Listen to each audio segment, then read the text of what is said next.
Bienvenue sous la treille. Je voudrais vous inviter à m'accompagner dans des réflexions qui ont été causées par une lecture d'un petit passage dans le Ohev Israël, un petit passage sur lequel nous reviendrons plus tard. Et ces réflexions tournent autour d'un sujet qui nous préoccupe tous, la nourriture, et bien sûr plus spécifiquement la nourriture dans le judaïsme et l'approche chassidique de sa nourriture.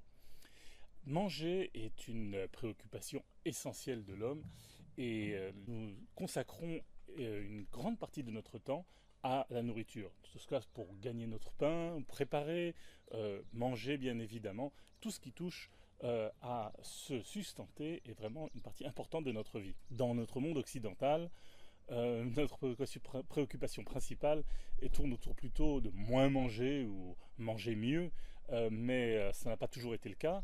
Et encore aujourd'hui, dans beaucoup de parties du monde, la faim est une préoccupation de vie ou de mort pour beaucoup des hommes.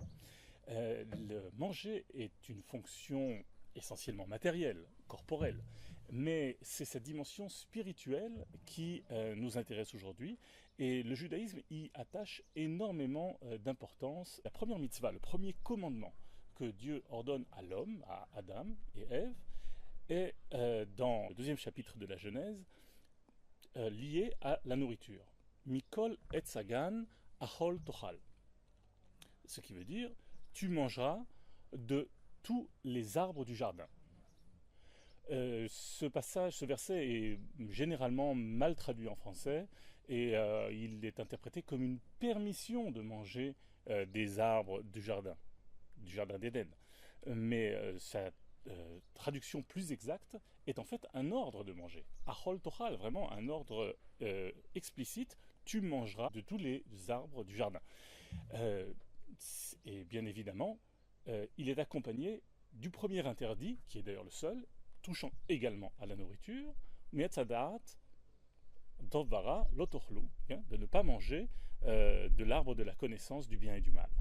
On voit donc ici que manger a un potentiel bénéfique, puisque Dieu donne un ordre explicite à l'homme de manger, ce qu'il ne fait pas pour les autres fonctions corporelles ou naturelles, comme respirer, dormir ou autre, mais manger fait l'objet d'un ordre, mais également d'une interdiction. Donc on voit qu'il y a un potentiel bénéfique et également un risque d'être néfaste. Même si, quand on considère le récit de la création, surtout dans les premiers chapitres de la Genèse, comme étant, dirais-je, une approche vraiment un monde que nous ne connaissons pas, une présence spirituelle, presque une métaphore de certaines situations, cependant, les mots utilisés dans la Bible sont importants. Et si la métaphore ou si l'image qui nous est donnée est d'une interdiction de manger ou de ne pas manger, l'homme qui mange a une importance spirituelle et ça se reflète encore aujourd'hui dans notre monde tel que nous le connaissons.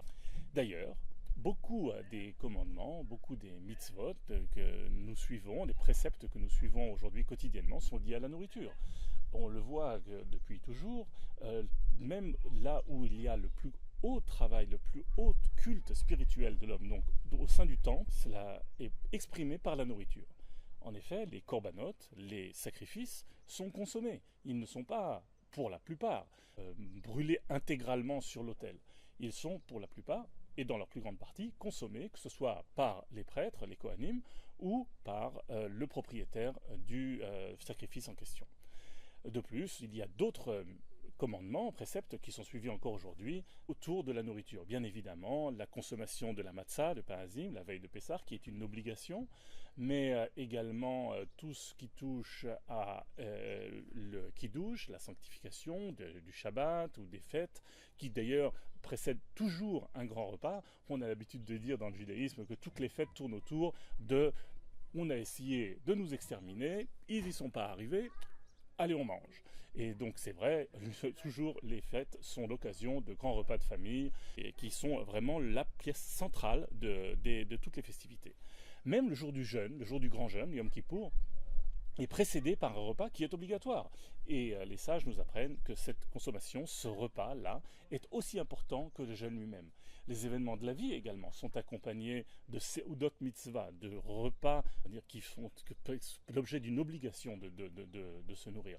la brit mila, la circoncision, tout au long de la vie, et puis après les bat mitzvah, les 7 jours de festin de noces, et même jusqu'au repas accompagnant les funérailles, les enterrements. Le judaïsme est loin d'être la seule culture à accorder autant d'importance à la nourriture. Bien sûr, l'aspect culturel de la nourriture n'échappe à personne, surtout dans la culture française.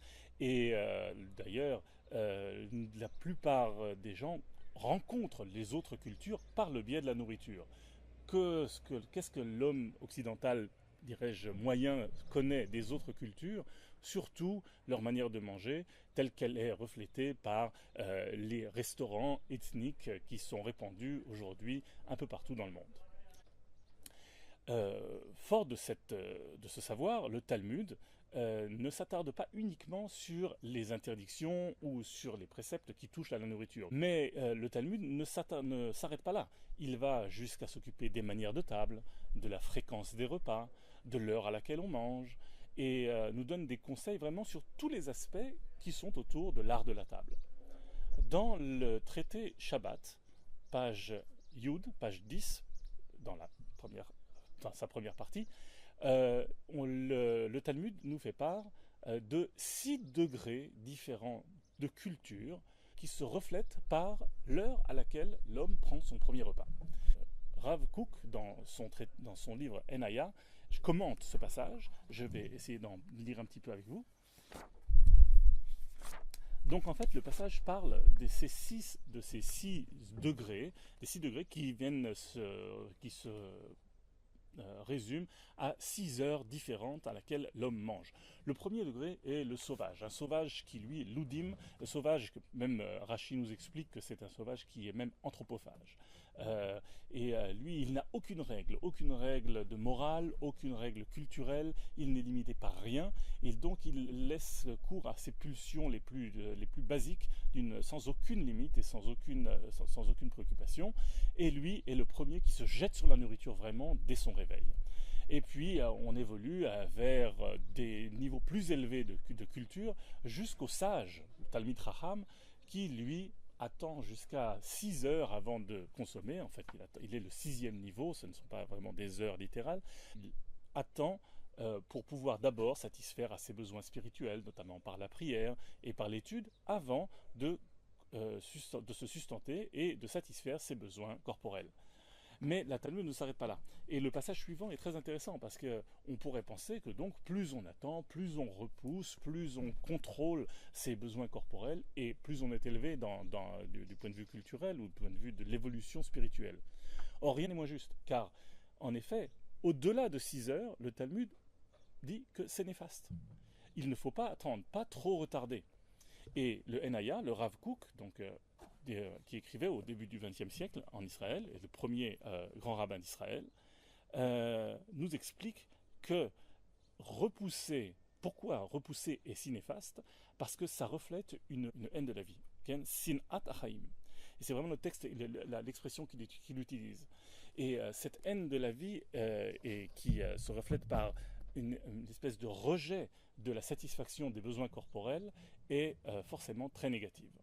Donc on voit que la satisfaction contrôlée des besoins corporels, sous le contrôle de l'esprit, résulte en une élévation spirituelle. Et le principe de l'élévation est un principe qui est au cœur de la Kabbalah du Harizal. Le Rabbi Yitzhak Luria, qui vivait au XVIe siècle à Safed, nous explique que c'est en fait même le but de l'existence. Sans vouloir vraiment m'approfondir sur la question, ce dont je serais absolument incapable, il nous explique, nous pouvons comprendre un petit peu les principes qui guident sa réflexion, que à l'origine de la création, il y a eu un grand traumatisme, et ce traumatisme a fait chuter des étincelles de sainteté au sein du monde. Et ces étincelles se retrouvent dans tous les éléments de la création. Ces étincelles, nitzotzot en hébreu, donc participent à tout être créé, à tout objet qui nous entoure dans ce monde-ci. Et le rôle de l'homme est de rechercher ces étincelles et de les élever toute la création en reconnaissant les étincelles de sainteté et en les relevant de leur niveau spirituel, si possible accompagnés de leur enveloppe corporelle, donc résultant en une élévation globale de toute la création. C'est cette idée qui est reprise dans un livre très important, écrit par le Rav Alexander Susskind de Grodno, qui a écrit son livre en 1782, qui s'appelle Yesod Veshoresh HaAvoda, c'est-à-dire les fondations et les racines du culte, ou du travail spirituel de l'homme, et dans lequel il consacre un chapitre entier à la nourriture. Et dans ce chapitre, il nous explique que pour élever les étincelles qui se retrouvent dans tous les aliments, le meilleur moyen est encore de les consommer. Et cette consommation va nous permettre de retrouver les étincelles de sainteté qui se trouvent dans les aliments et de les élever telles que nous l'a appris le Harizal dans la Kabbalah.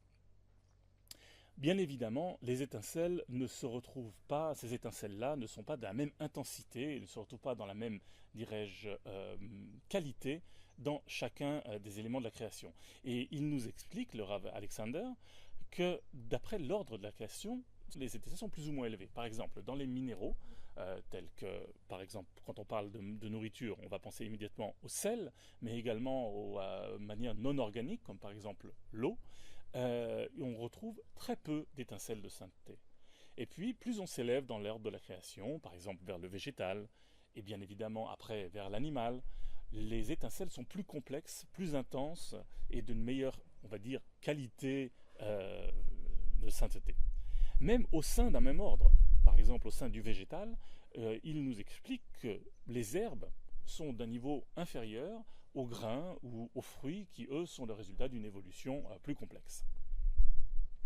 Et ça nous ramène donc au texte qui a causé toute cette réflexion, le Ohev Israël, Rav Avraham Yoshua Eshel de Apte. Il écrit au début du 19e siècle, dans son livre Ohev Israël, en citant le Rav Alexander Susskind de Grodno, et c'est là l'idée vraiment qui m'a interpellé, le goût de l'aliment reflète le niveau spirituel et l'intensité de l'étincelle. C'est une notion qui m'a vraiment interpellé, puisqu'il lie vraiment au plaisir de la table, donc au goût de la nourriture, son niveau spirituel. Et d'ailleurs, on peut voir que cette notion que le plaisir est un équivalent spirituel est une notion qui se retrouve beaucoup dans la Chassidoute, sachant que, comme je l'ai dit au début de notre discussion, chaque potentiel d'élévation est également un potentiel de chute. Donc un plaisir peut être élevé comme il peut être bas. Et c'est donc un très grand danger, comme on l'a vu d'ailleurs avec la première faute de Adam et Chava. En parlant de la première faute d'ailleurs, cette approche nous donne une nouvelle, dirais-je, vision de la malédiction reçue par le serpent, le Nachash. Dieu le maudit pour sa part dans la faute et lui dit Al Gechontcha Teler, tu marcheras sur ton ventre, Ve Afar Tochal, et tu ne mangeras que de la poussière. La poussière qui donc n'a aucun goût, on le prive du goût. Le prive du goût, c'est-à-dire prive de cette capacité d'élévation spirituelle. Il serait simpliste de penser que toute cette œuvre d'élévation est à la portée de tout le monde et qu'il suffit juste de consommer un mets ou de prendre un bon repas pour pouvoir remplir cette fonction spirituelle importante. En fait, ça demande beaucoup de préparation, et du point de vue du mangeur et du point de vue de la nourriture. Du point de vue de la personne, il est évident qu'il est nécessaire d'atteindre un certain niveau spirituel, et plus on tend à élever des étincelles complexes, plus cette préparation est importante. Dans le traité Psachim, le Talmud nous apprend que la consommation de viande n'est pas à la portée de tous. En effet, un ignorant, Amaharetz, n'a même pas le droit de consommer de la viande. Cette règle n'est pas à prendre au pied de la lettre, c'est-à-dire qu'elle n'est pas appliquée quotidiennement, mais elle indique certainement l'attitude du Talmud envers la consommation de la viande, qui n'est pas une mince affaire. En effet, consommer de la viande implique forcément une privation de vie, et cette privation de vie doit être justifiée d'une manière ou d'une autre, et certainement par l'élévation spirituelle, mais comme on l'a dit, n'est pas à la portée de tous. Même les sages, et surtout dans le chassidisme, avaient l'habitude de ne consommer de la viande que des occasions spéciales, par exemple le Shabbat ou lors des repas de fête, ou des repas qui accompagnent une célébration telle qu'une bar mitzvah ou un mariage. Et ça leur permettait d'atteindre un niveau spirituel suffisamment élevé pour pouvoir élever, de par leur consommation, les plats de viande consommés. Ça peut certainement justifier, on va dire, du point de vue spirituel, l'approche végétarienne qui dit nous ne sommes pas encore au niveau requis pour consommer de la viande. À chaque fois que nous mangeons, il est nécessaire d'avoir une prise de conscience du niveau spirituel et de la tâche spirituelle qui est devant nous. Et c'est pour ça que, avant chaque consommation, nous devons faire une bénédiction, une bracha, adaptée au mets que nous allons consommer. Il y a également d'autres bénédictions à faire après le repas. Donc en fait, toute cette consommation, notre nous sustenter n'est pas juste une opération corporelle comme on l'a vu, mais vraiment un acte spirituel qui accompagne bien évidemment l'acte corporel et qui est donc précédé et suivi d'une prise de conscience par les brachot, par les bénédictions. Voilà pour ce qui est du consommateur. Pour ce qui est de la nourriture, bien évidemment, il y a des règles, et des règles de plus en plus complexes suivant qu'on s'élève dans le niveau de la création. On voit d'ailleurs que pour l'eau, par exemple, il n'y a aucune limitation et on peut consommer de l'eau, bien évidemment, sans aucune préparation et sans aucune règle.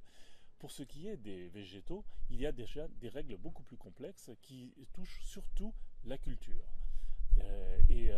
Plus spécifiquement, la culture des végétaux, quand elle est faite en Israël, doit être entourée de règles agricoles très certaines et qui peuvent finalement préparer la nourriture à sa consommation. Dès que nous abordons le monde animal, les règles deviennent encore plus complexes. Il y a l'élevage, bien évidemment, mais après l'abattage des bêtes doit être fait de la manière très stricte par des personnes qui ont été préparées elles-mêmes pour faire cet acte important qu'est la privation de vie pour la consommation humaine. Et après ça, la préparation de la viande, les règles de cacheroute qui sont de plus en plus complexes dès que nous abordons des niveaux élevés de la création.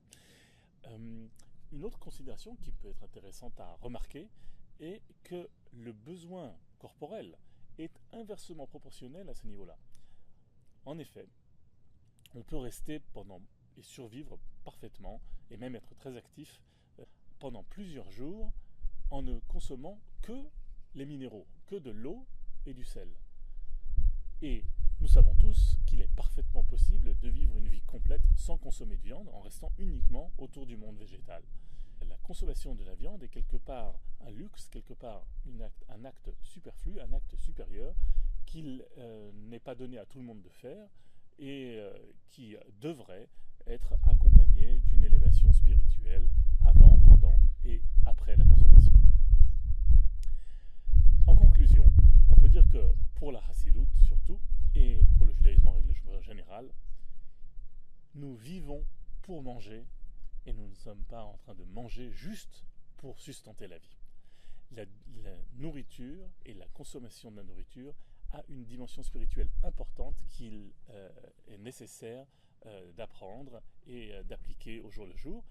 Et c'est là ce qui m'a interpellé, le goût des aliments est quelque part le reflet du niveau spirituel d'un plat.